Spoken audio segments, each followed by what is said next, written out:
dare to dream big. At Sun, we make it reality. Dragon సినిమాకి సంబంధించి 2 క్యారెక్టర్లు అంటున్నారు. అది 2 క్యారెక్టర్లా లేకపోతే డ్యూయల్ రోలా? టోటల్గా ప్రతి క్యారెక్టరు విలనిష్గానే కనిపించింది, ఇంక్లూడింగ్ ఎన్టీఆర్. ఆ సినిమాలో దేశభక్తి కల్పించడానికి అవకాశం అయితే ఉంది. ఎందుకంటే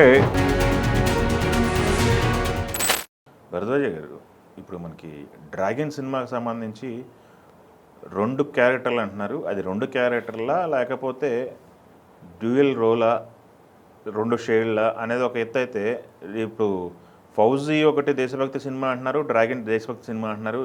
ఇది కొంచెం అదే దేశభక్తి అనే యాంగిల్లోకి, అంటే ఫౌజీ సినిమా ఎలాగో దేశభక్తి సినిమా అనే విషయం స్పష్టంగానే ఉంది అక్కడ. టైటిల్ దగ్గర నుంచి టైటిల్లో ఉంది. ఆయన క్యారెక్టరు సైన్యంతో లింక్ అయి ఉన్నటువంటి వ్యవహారం. సైన్యము అన్న తర్వాత దేశభక్తి అనివార్యంగా ఉంటుంది దానిలో. అదేలేండి. సో అది దేశానికి సంబంధించిన వ్యవహారం అనేది స్థిరపడతాడు ప్రేక్షకుడు. కానీ ఇక్కడ డ్రాగన్ సినిమాకి వచ్చేసరికి వాళ్ళు విడుదల చేసినటువంటి గ్లిమ్స్లో టోటల్గా ప్రతి క్యారెక్టరు విలనిష్గానే కనిపించింది, ఇంక్లూడింగ్ ఎన్టీఆర్. అండ్ రూడ్గా కనిపించాడు. ఆయన క్యారెక్టర్కి వాళ్ళు పెట్టిన పేరు ఒక జపాన్ పిస్టల్ పేరు పెట్టారు. అలాగే టోటల్గా ఈ సినిమాలో విలన్స్ మాత్రమే ఉన్నారా అనే డైలాగ్ కూడా ఉంది దానిలో. అవును, విలన్సే ఉంటారు కదా అన్న ధోరణిలో రిప్లై ఉంటుంది. సో హీరోలు లేరా ఈ సినిమాలు అనే ఒక కన్ఫ్యూజన్తో ఆ గ్లిమ్స్ విపరీతంగా చూశారు. అప్పుడు ఈ క్యారెక్టరే హీరోగా మారుతుందా, ఆ మారితే ఎలా ఉంటుంది మార్పు అనే దాని మీద బయట చాలా చర్చలు జరిగినాయి. అయితే ఇప్పుడు దీన్ని దేశభక్తి సినిమాగా ప్రస్తావించడం వెనకాల ఈ క్యారెక్టర్లోనే ఆ షేడ్ కూడా ఉంటుందా, లేకపోతే ఈ షేడ్ కనిపించేలాగా ఇంకో క్యారెక్టర్ ఉంటుందా, ఆయన సింగిల్గా లేకపోతే డ్యూయల్ రోల్ చేస్తున్నాడా సినిమాలో? ఇప్పుడు ఆయనేమో ఒక మాఫియా డాన్గా ప్రొజెక్ట్ చేశారు దానిలో. ఈ మాఫియా డానే దేశభక్తుడిగా మారతాడా, దేశం కోసం చేస్తున్నాడా, దేశం కోసం పనిచేసేటువంటి గూఢచారిగా అక్కడికి వెళ్ళి ఆ గోల్డెన్ ట్రయాంగిల్ మీద పరిశోధన చేస్తూ అందులో భాగంగా అక్కడ విలన్స్లో ఎమర్జ్ అయ్యి తర్వాత ఆయన కాదు కాప్ అని చెప్పి అదే పోకిరీ స్టైల్ ఆఫ్ సినిమానా అనేది ఒక డౌట్. అలా కాకుండా 2 పాత్రలు అనే భ్రమ కల్పిస్తూ ఒకటే క్యారెక్టర్ అనేది ఆ నెరేటివ్. అలా కాకుండా 2 క్యారెక్టర్లు ఉంటాయి, ఒకటే అనే భ్రమ కలిగిస్తూ 2 ఉన్నారని చెప్పడం, ఇదొక స్టైల్. ఓకే, బహుశా ఆ 2వ స్టైల్ ఏదన్నా ఎంపిక చేసుకున్నారా, ఇంకో క్యారెక్టర్ ఉంటుందా ఎన్టీఆర్ది అనేది ఇప్పుడు బయట జరుగుతున్న చర్చ. కాబట్టి దేశభక్తితో లింకేజ్ని ఎలా జస్టిఫై చేస్తారు డైరెక్టర్ ప్రశాంత్ నీల్ గారు అనేది జనాల నుంచి వస్తున్న ప్రశ్న. ఎందుకంటే దీన్ని కూడా తీసుకొచ్చి ఫౌజీతో పెట్టి దేశభక్తి సినిమాలకి ఇప్పుడు ట్రెండ్ ఉందా అనే పద్ధతిలోకి తీసుకొస్తున్నారు.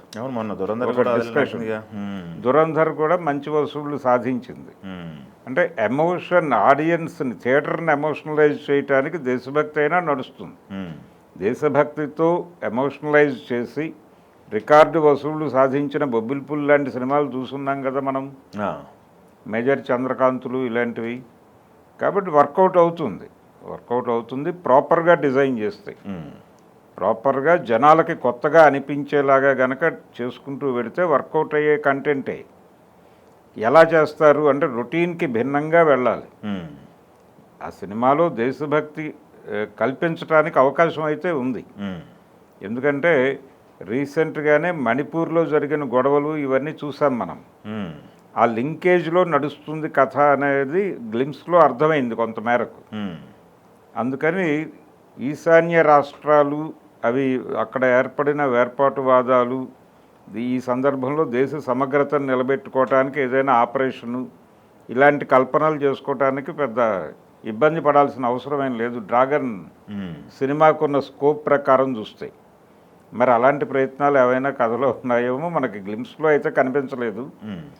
సినిమాలో అలాంటి పోకడలు ఉంటే దానికి సంబంధించి వేరే క్యారెక్టర్ ఉంటుందా, ఈ క్యారెక్టర్లో ఒక షేడ్గా అది ఉంటుందా అనేది క్యూరియస్ అంశమే. ఓకే, ఫౌజీ విషయానికి వస్తే అది క్లియర్గానే ఉన్నారు, అది దేశభక్తి సినిమానే. అదేలేండి, ఒక సైనికుడు ప్రేమ కథా చిత్రం సైనికుడి ప్రేమ, యుద్ధ రంగంలో ప్రేమ, ఇవన్నీ లింక్ చేసి మాట్లాడుతున్నారు ఆ సినిమాకి. ఏదైనా కానీ దానిలో దేశభక్తి కూడా మిక్స్ అయి ఉంటుంది కాబట్టి అది ప్యాకేజీలో ఉన్న గొడవే అని జనాలు అనుకుంటున్నారు. ఇది కొంచెం డిఫరెంట్ ప్యాకేజీలు కనిపిస్తోంది. ఓకే. అలాగే ఆయన చేస్తున్నటువంటి సినిమాలు హడావిడి, ఫౌజీ అనేది కీలకంగా ముందు రిలీజ్ అయ్యే సినిమాగా ఫోకస్ అవుతోంది. కంపారిటివ్గా అదే ముందు వస్తుందేమో అనేది కూడా చూడాలి. వీళ్ళకైతే 1 year ఇంకా టైం ఉంది. అవును, దానికి ఇంకా టైం ఫిక్స్ చేయలేదు కానీ కొంచెం షూటింగ్ హడావిడిగా జరుగుతున్నట్టుగా వినిపిస్తోంది. సో ఏది ముందు రిలీజ్ అయినా కానీ దేశభక్తి అనేది సినిమాల్లో థియేటర్ని ఎమోషనలైజ్ చేయడానికి అది కూడా ఒక వనరే. దాన్ని ఎందుకు వదులుకోవాలి? రెండు కూడా ఒకటే ప్రొడక్షన్ వస్తుంది. అవును, అది ఒక సిమిలారిటీ కావచ్చు. ఓకే అండి, థ్యాంక్ యూ.